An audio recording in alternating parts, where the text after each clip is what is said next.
अस्सलाम वालेकुम। पाकिस्तान तहरीक इंसाफ के सीनियर तरीन रहनुमाओं में से एक पाकिस्तान तहरीक इंसाफ के मरकजी तर्जुमान जनाब फवाद चौधरी साहब आज गिरफ्तार हो गए। प्रोग्राम में हम पाकिस्तान तहरीक इंसाफ के इमरान खान साहब के बाद सबसे सीनियर रहनुमा जनाब शाह महमूद कुरैशी साहब से पूछेंगे कि ये क्या हुआ है, ये क्यों हुआ है, उनके ख्याल में ये मुतवक्किल था या वो हैरान है इस पर।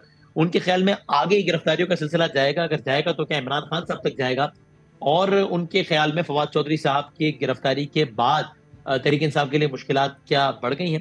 और हम फवाद चौधरी साहब के जो लॉयर हैं अहमद मनसूर साहब, उनसे जरा आसान अल्फाज में जानेंगे कि किन किन कानूनी मराइल से उनका ये केस गुजरा है। चूंकि आज कचहरी, फिर लाहौर हाई कोर्ट, इस्लामाबाद की कचहरी, ये सब हम दिन भर सुनते रहे, तो किन किन मराइल से केस गुजरा है, फवाद चौधरी साहब पे असल में केस है क्या, और इस केस के मुमकिन नतायज क्या क्या हो सकते हैं, ये हम आसान अल्फाज में जानेंगे उनके लॉयर से।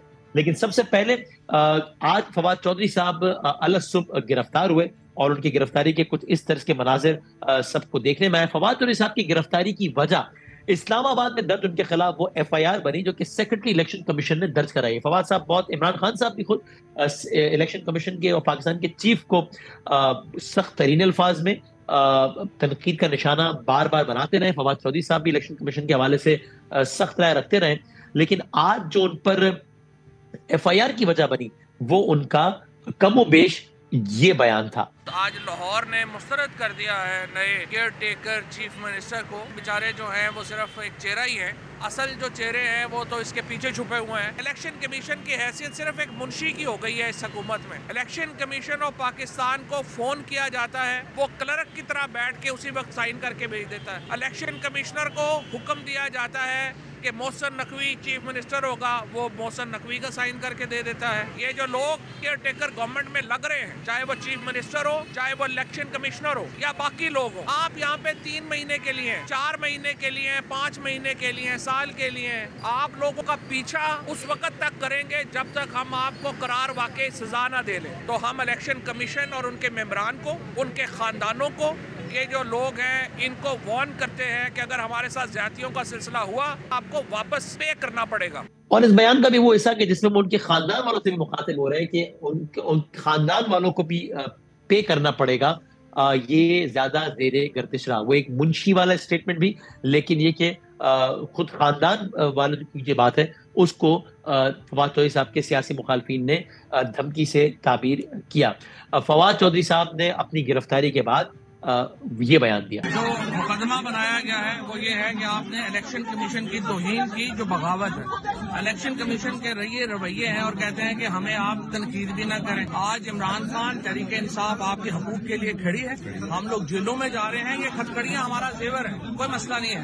हम इनके साथ हम इंशाअल्लाह ताला आजमाइशों में पूरा उतरेंगे, लेकिन ये अवाम का फर्ज है कि वो निकलें और इस निजाम को बदलने के लिए अपना हिस्सा डालें। खुद पाकिस्तान तहरीक इंसाफ की सीनियर मोस्ट लीडरशिप हर लेवल पे, फ्रॉम इमरान खान से लेके हर लेवल पर लीडरशिप इस पर जाहिर है बहुत ज्यादा गम और गुस्से में नजर आई। शीरी मजारी साहिबा ने तो खुद बाकी लोगों के अलावा सदर पाकिस्तान, जो कि जाहिर है जिनकी बुनियादी एफिलिएशन पाकिस्तान तहरीक इंसाफ से रही, सदर पाकिस्तान जनाब आरिफ अलवी को तक को मुखातिब किया और उन्होंने ये कहा, प्रेसिडेंट अलवी, आप सदर हैं इस्लामिक रिपब्लिक ऑफ पाकिस्तान के, आपको पाकिस्तान के लिए खड़ा होना चाहिए, इंसाफ के लिए खड़ा होना चाहिए। आप क्यों चुप करके बैठे हुए हैं? वक्त आ गया है कि आप बोलें, रियासत जो जुल्म और तशद्दुद कर रही है उसको रोकें, और अगर आपके खिलाफ कुछ करते हैं तो करने दें। अब मसला ये कि जिस तरह ये एक हकीकत है कि इदारों को अपने अपने दायरा कार में और किसी से इन्फ्लुएंस हुए बगैर काम करना चाहिए, वहां पर यह भी हकीकत है कि जब जब भी जिस इदारे से जिसके खिलाफ फैसला आया है वो उसको नहीं मानता, ये उनका हक है, वो उसमें तनकीद करता है, ये भी उनका हक है। लेकिन फिर वो तनकीद भी एक हद से ज्यादा आगे चली जाती है और ऐसा लगता है कि पर्सनल लेवल पर तनकीद आ गई है। ये भी मामला रहा है। फवाद साहब पर भी जो उनके सियासी मुखालफिन है वो उनके, जिस तरह मैंने कहा, उन्हीं अल्फाज को बुनियाद बनाकर ताबीर करते हैं। लेकिन ये भी हकीकत है कि खुद फवाद चौधरी साहब के मुखालिफिन, खुद पाकिस्तान मुस्लिम लीग नून के सीनियर तरीन रहनुमा जो कि आज वजारत दाखिला के मनसब पर फाइज हैं, वो भी इस तर्ज की बातें करते रहे। और न सिर्फ इलेक्शन कमीशन के हवाले से करते, न सिर्फ ये कि ब्यूरोक्रेसी के लोगों के हवाले से करते रहे, बल्कि जज साहबान के हवाले से भी करते रहे। राना सनाउल्लाह साहब के ये बयानात ऑन रिकॉर्ड है।